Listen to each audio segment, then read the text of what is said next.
Hi అండి. ఇక్కడ cut stitching చూపిస్తున్నాను చూడండి. లాస్ట్ కుట్టు దగ్గర నుంచి చూపిస్తున్నాను. లాస్ట్కి అయితే ఇలా కుట్టేసుకోవాలి. ఇలా కుట్టేసుకుంటూ తిన్నగా లాస్ట్ కుట్టుని ఆ స్టిచ్చెస్లో కలుపుకుంటూ హిప్ కటింగ్ దగ్గరికి వెళ్ళాలి. మళ్ళీ హిప్ లూజ్ దగ్గర సేమ్ హిప్ లూజ్కి కలిసేటట్టు 1 ఇంచ్ మందం సేమ్ దాని మీద స్టిచ్ చేసుకుంటూ వచ్చాను. ఇక్కడ చూడండి, హిప్ లూజ్ కట్స్ ఈజీగా కుట్టడానికి నేను చెప్తా అన్నాను కదా. ఇక్కడ 5 నెంబర్ లూజ్ కుట్టు పెట్టేసేసి కట్స్కి 1 ఇంచ్ లైన్ తీసుకున్నాను కింద దాకా.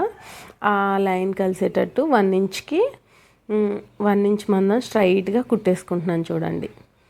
ఇక్కడ కట్స్ చాలా ఈజీ వేలో కుట్టడానికి ఇది ఒక టిప్ అన్నమాట.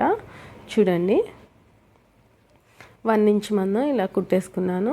ఇక్కడ నాకు ఫ్రంట్ పార్ట్ బ్యాక్ పార్ట్ ఎగుడు దిగుడు ఎందుకు వచ్చాయి అంటే, ఫ్రంట్ పార్ట్కి డిజైన్ వచ్చింది, బ్యాక్ పార్ట్కి మడతెట్టి కుట్టాలి. కట్స్ కుట్టేశాక మడతెట్టి కుడతాను, అందుకనే నాకు కొంచెం ఎగుడు దిగుడు వచ్చింది. అది మిస్టేక్ ఏం కాదు, నేను కావాలని పెట్టిందే. ఇప్పుడు చూడండి, కట్స్ ఎలా తీసుకోవాలో చూపిస్తాను. బ్యాక్ అంటే కింద నుంచి రావాలి, ఇలా హోల్డ్ చేయాలి. అంటే కట్స్ మనం ఫస్ట్ స్టార్టింగ్ పెడతాం కదా, స్టార్టింగ్ దగ్గర పెట్టకూడదు. కొంచెం యువతలకి మడతెట్టాలి. యువతలకి మడతెట్టి ఇలా హోల్డ్ చేసుకోవాలి. మీరు ఎక్కడైతే కుట్టు స్టార్ట్ చేస్తున్నారో అక్కడ హోల్డ్ చేయొద్దు. ఫస్ట్ కొంచెం పైకి హోల్డ్ చేసేసి ఆ హోల్డింగ్ మడత పడుతూ ఉంటుంది కదా, ఆ మడత ద్వారా హోల్డింగ్ అనేది స్టార్టింగ్కి హోల్డ్ చేయండి. ఇప్పుడు నేను వీడియోలో చూపిస్తున్న విధంగా అలా హోల్డ్ చేసేసి కరెక్ట్గా చివర కుట్టు పడేటట్టు లైన్ మీద. ఇప్పుడు మన హోల్డింగ్ లైన్ ఉంటుంది కదా, హోల్డింగ్ లైన్ చివర కుట్టు పడేటట్టు ఇలా కుట్టుకోవాలి. ప్లస్ మనం కుట్టేటప్పుడు కొంచెం సాఫ్ట్గా అంటూ ఉండాలి డ్రెస్ని, లేకపోతే కింద వేరే క్లాత్ పడే అవకాశం ఉంటుంది. కాబట్టి కొంచెం ఇట్లా లాగుతున్నట్టు చేస్తూ సాఫ్ట్గా పెట్టుకుంటూ అదే లైన్ మీద స్టిచ్ పడేటట్టు కుట్టుకోవాలన్నమాట. అలా లైన్గా మనకి కట్స్ ఎక్కడైతే రఫ్ ఇచ్చామో ఇందాక అక్కడ దాకా కుట్టుకుంటూ రావాలి. ఒక 1 ఇంచ్ పైకి ఎక్కడైతే రఫ్ ఇచ్చామో ఆ రఫ్కి 1 ఇంచ్ పైకి కుట్టుకోవాలన్నమాట. ఇందాక నేను రఫ్ మీదకి 1 ఇంచ్ కలిసేటట్టు ఖర్చులు పెట్టండి అని చెప్పాను కదా, అది దీనికే అన్నమాట. కట్స్ దగ్గరికి 1 ఇంచ్ పైకి కుట్టడం కోసం ఇక్కడ కరెక్ట్గా రఫ్ దగ్గరికి వచ్చేసింది. నాకు 1 ఇంచ్ పైకి కుట్టేసుకుంటున్నాను చూడండి. ఇలా కుట్టాక ఇలా చూడండి, సూది కిందికి దించి పాదం పైకి లేపి తిప్పాలి. తిప్పేసేసి ఇక్కడ కూడా అంతే, కరెక్ట్ కుట్టే దగ్గర హోల్డ్ చేయొద్దు, దాని కిందికి హోల్డ్ చేసేసి పైకి ఆ ఖర్చు మడత మీద నుంచి హోల్డ్ చేసుకొని రావాలి. ఇక్కడ ఒకసారి 2 టైమ్స్ రఫ్ ఇచ్చుకోండి. ఇప్పుడు నేను వీడియోలో చూపిస్తున్న విధంగా రఫ్ ఇచ్చేసేసి ఇలా చూడండి, ఇది సేమ్ స్ట్రైట్గా లైన్ గీసుకుంటూ రావాలి. అదే లైన్ మీద కుట్టు పడేటట్టు రావాలి. అదే లైన్ మీద కుట్టు పడేటట్టు లాక్కుంటూ కింద ఏమైనా క్లాత్ పడుతుందా ఏమో చూసుకుంటూ లాగినట్టు చేస్తూ మీరు అలాగా సేమ్ లైన్ మీద గీసుకుంటూ రావాలన్నమాట. మీకు అర్థమవుతుంది అనుకుంటున్నాను. అర్థం కాకపోతే మళ్ళీ సెకండ్ కట్స్ కూడా చూపిస్తాను, చూడండి క్లారిటీగా. మిడిల్లో పెద్ద కుట్టు పెట్టాను, 5 ఇంచెస్ కుట్టు. ఆ 5 మీద పెట్టి కుట్టే పెద్ద కుట్టు పెట్టాను. ఇక్కడ 2 చేతులతో లాగినట్టు చేసుకుంటూ మనం చివర కుట్టు పడేటట్టు చేసుకుంటున్నాను చూడండి. ఇలా కుట్టేసేయాలన్నమాట మొత్తం. ఇలా ఎండింగ్ దాకా కుట్టేసేయాలి. చూడండి, నాకు ఫ్రంట్ పార్ట్ వర్క్ వచ్చింది కాబట్టి ఫ్రంట్ పార్ట్ కొంచెం ఎగుడు దిగుడు వచ్చింది. ఇక్కడ లాస్ట్కి ఎడ్జెస్ అనేది కరెక్ట్గా వచ్చిందా లేదో చూసుకోండి. నాకు ఇక్కడ కొంచెం ఎగుడు దిగుడు వచ్చింది, అందుకని కొంచెం హోల్డ్ చేశాను. ఒకవేళ ఎగుడు దిగుడు వచ్చినా కానీ మనకి మడతెట్టి కుట్టేటట్టు అయితే ఏం చేయక్కర్లేదు, కానీ ఇక్కడ వర్క్ వచ్చింది కాబట్టి అలా చేసేసాను. ఇలా చూడండి, కుట్లిప్ప తీసే సూది పెట్టుకొని ఇలా కుట్లిప్ప తీసేయండి. మిడిల్లో సూది మనం రెడ్ కలర్ కొండ వస్తుంది కదా, అది లోపల కిందికి వచ్చేటట్టు పైన షార్ప్ది వచ్చేటట్టు పెట్టుకోండి. ఈ సూదిని కుట్లిప్ప తీసే సూదికి కూడా కొన్ని టిక్స్ ఉంటాయండి. ఎలా పడితే అలా కట్ చేసేస్తే అది అంటే క్లాత్ అనేది కట్ అయిపోతుంది. జాగ్రత్తగా చూసుకుంటూ ఇలా లాగినట్టు చేసుకుంటూ కట్ చేస్తే ఇంకా ఈజీగా అయిపోతుంది. ఇలా కుట్లిప్ప తీసే సూత్తో మనం మొత్తం కుట్లిప్ప తీసేస్తే ఇలా చూడండి ఎంత బాగా వచ్చిందో మనకి కట్ అనేది. స్లిప్ట్ లాగా చాలా బాగుంటుంది. ఇలా చూడండి. ఈ పద్ధతిలో కనుక మీరు కట్స్ కుడితే సమానంగా వస్తాయన్నమాట. ఎగుడు దిగుడు రాదు, ప్లస్ ఒకటి ఎక్కువ ఒకటి తక్కువ అనేది రాదు.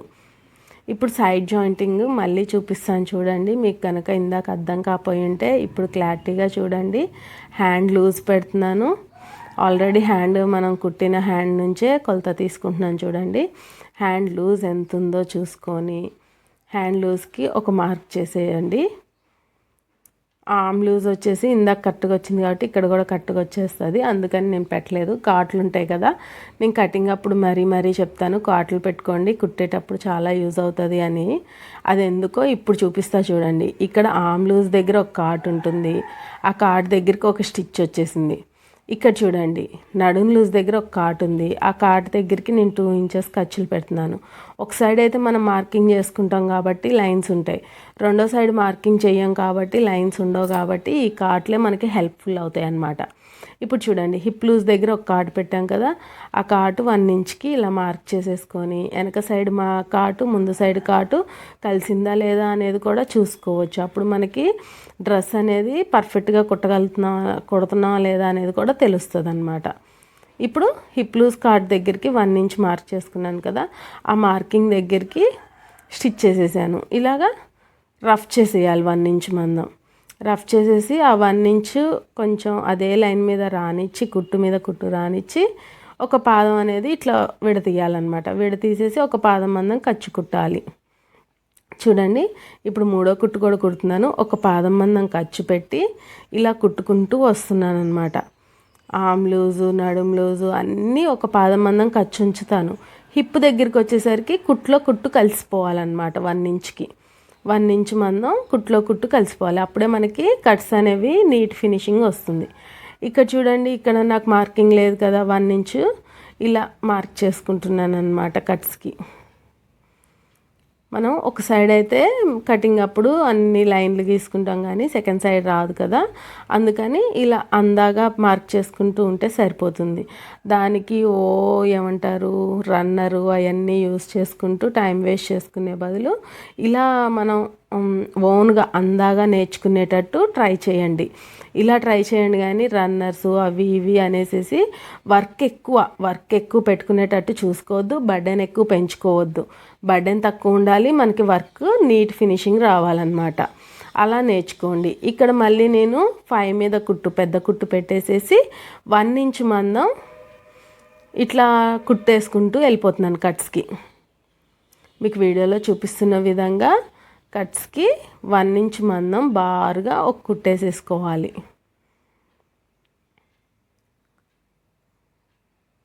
ఓకేనా ఫ్రెండ్స్, మీకు అర్థమైంది అనుకుంటున్నాను నేనైతే. ఇక్కడ చూడండి ఇప్పుడు కట్స్కి మనం మళ్ళీ తిప్పేసేసుకొని బ్యాక్ నుంచి రావాలి. ఎప్పుడైనా సరే స్టిచ్చింగ్ బ్యాక్ నుంచి కింద నుంచి రావాలన్నమాట. కట్స్కి కింద నుంచి పైకి కుట్టుకుంటూ వెళ్ళాలి. హోల్డింగ్ వచ్చేసేసి కొంచెం పైకి లైనింగ్ దగ్గర హోల్డ్ చేయండి. కొంచెం పైకి హోల్డ్ చేసేసి అప్పుడు కిందికి దాని మార్కింగ్ బట్టి అంటే ఆటోమేటిక్గా హోల్డ్ అవుతూ ఉంటుంది. దాని హోల్డింగ్ బట్టి కింద నుంచి స్టార్ట్ చేయండి. అంతేగాని అక్కడికక్కడ హోల్డ్ చేయకండి, మీకు ఎగుడు దిగుడు వచ్చేస్తుంది. ప్లస్ హోల్డింగ్ కూడా నీట్గా రాదు. కుట్టే కొద్దీ పైకి వెళ్ళే కొద్దీ ముడతలు వచ్చేస్తూ ఉంటుంది, మళ్ళీ ఎగుడు దిగుడు వచ్చేస్తూ ఉంటుంది. అందుకనే స్టార్టింగ్ ఎప్పుడైనా సరే కొంచెం పైకి మడతెట్టండి. ఇలా చూడండి కింద క్లాత్ పడుతుందా లేదా చూసుకుంటూ లాగినట్టు చేసుకుంటూ కుట్టండి. ఒకసారి కింద కూడా అబ్జర్వ్ చేసుకోండి, మీకు కుట్టింది కింద క్లాత్ ఏమన్నా పడుతుందా లేదా అని చెప్పేసి. ఇప్పుడు సెకండ్ టైం కుట్టేటప్పుడు ఏంటంటే ఫస్ట్ టైం కుట్టినంత ఫ్రీగా ఉండదన్నమాట. అందుకని సెకండ్ సైడ్ కుట్టేటప్పుడు 1కి 2 సార్లు చెక్ చేసుకోండి కింద ఏమైనా క్లాత్ పడుతుందా లేదా అని చెప్పేసి. చూడండి నేను కిందికి 1కి 2 సార్లు చెక్ చేసుకుంటూ కుడుతున్నాను. మీరు బిగినర్స్ అయితే మరీ చూసుకోండి ఫ్రెండ్స్. ఫస్ట్ దున్నంత ఫ్రీనెస్ ఉండదు మనకి కుట్టేటప్పుడు సెకండ్ దానికి, ఎందుకంటే హిప్ దగ్గర మనం అప్పటికి కట్స్ కుట్టేసాం కదా అటు సైడ్, అందుకని. ఇప్పుడు చూడండి యాజ్ ఇట్ ఈజ్గా ఇందాక చెప్పిన విధంగానే పైకి లేపండి, సూది లోపల పెట్టేసేసి ఇలా కింద నుంచి హోల్డ్ చేసుకొని వచ్చి అక్కడికి మార్కింగ్ బట్టి హోల్డ్ చేసేసి ఇలా రఫ్ ఇచ్చేయండి. రఫ్ ఇచ్చేసి మళ్ళీ సూది కిందికి దించేసి పాదం పైకి లేపేసేసి ఇలా హోల్డ్ చేసుకుంటూ వెళ్ళండి. ఇలా కుట్టు లైన్ మీద అంటే మనం మడతెట్టిన లైన్ ఉంటుంది కదా, ఆ లైన్ చివరికి పడేటట్టు కుట్టేసేసుకోండి. ఇక అర్థమవుతుంది అనుకుంటున్నాను ఫ్రెండ్స్. ఖచ్చితంగా అర్థం కాకపోతే మళ్ళీ నాకు కామెంట్ రూపంలో చెప్పండి, ఖచ్చితంగా చెప్తాను నేను మీకు. హిప్ లూజ్ అంటే హిప్ దగ్గర కట్స్ కుట్టడానికి చాలామంది చాలా కుస్తీలు పడతారు. అంతంత కుస్తీలు ఏం అవసరం లేదు. చూడండి, చాలా అంటే చాలా ఈజీ వే ఇది. ఒక 5 మీద నెంబర్ పెట్టేసేసి పెద్ద కుట్టు ఒక్కటి వేసుకోవడం, ఇప్పడం ఒక్కటి రిస్క్ అనిపిస్తుంది, కానీ మనకు కుట్టేటప్పుడు ఆ బర్డెన్ అనేది చాలా తక్కువ అన్నమాట. డైరెక్ట్ కుట్టిన దానికన్నా ఇది. ఇలా చూడండి, ఇలా అనుకుంటూ వెళ్ళిపోతే ఈజీగా అయిపోతుంది కుట్టిప్పడం కూడా. ఇలా చూడండి, ఇలా వెనక్కి ముందుకి అనుకుంటూ ఇలా డైరెక్ట్గా ఇలా స్ట్రైట్గా అనేస్తే ఈజీగా వెళ్ళిపోతూ ఉంటుంది కుట్టు కూడా. మనకు అంత బర్డెన్ ఏమి ఉండదు. అలా డైరెక్ట్ కుట్టుకుంటానికి బర్డెన్ పడే బదులు ఈ బర్డెన్ చాలా ఈజీ అన్నమాట. ఇలా చూడండి కట్స్ ఎంత బాగా వచ్చాయో పర్ఫెక్ట్గా. ఇంతేనండి, మనకి డ్రెస్ కటింగ్ వీడియో అయితే ముందు ఇచ్చేసాను కదా. డ్రెస్ స్టిచ్చింగ్ అనేది చాలా ఈజీ అన్నమాట. ఇప్పుడు బ్యాక్ పార్ట్కి నేను ఇందాక బ్యాక్ పార్ట్ హోల్డ్ చేసి కుట్టలే కదా, కట్స్ సైడ్ కట్స్ కుట్టేశాక బ్యాక్ పార్ట్ ఇట్లా కుట్టేసుకోవాలన్నమాట హోల్డ్ చేసేసుకొని. ఫ్రంట్ పార్ట్ కంటే మనకి డిజైన్ వచ్చింది కాబట్టి మనకు అంతేం అవసరం లేదు. బ్యాక్ పార్ట్కి అయితే ఇలా కుట్టేసుకోండి. ఇట్లా వీడియోలో చూపిస్తున్న విధంగా మీరు కట్స్ కుట్టుకుంటే కనుక చాలా ఈజీగా అయిపోతుంది. చాలా ఈజీ వేలో నేను కట్స్ కుట్టడం అనేది చెప్తున్నాను. మీకు కనుక నచ్చినట్లయితే లైక్ ఇచ్చేయండి ఫ్రెండ్స్. ఇప్పుడు మనకి డ్రెస్ స్టిచ్చింగ్ అనేది అయిపోయింది. ఇక్కడ కట్స్ ఎంత మందాన్ని ఇచ్చుకున్నా, కింద హోల్డింగ్ కూడా ఎంత మందాన్ని ఇస్తే అంత మనకి గాలికి డ్రెస్లు ఎగరవు అనమాట. అందుకనే కట్స్ అనేవి కొంచెం హోల్డింగ్ అనేది పర్ఫెక్ట్గా కుట్టు 2-3 కుట్లు ఇస్తే, అట్లా 3 ఏమి ఇవ్వరు, 2 కుట్లు ఇస్తారు. అట్లా 2 స్టిచ్లు వేసామనుకోండి మనకి గాలికి ఎగరదన్నమాట.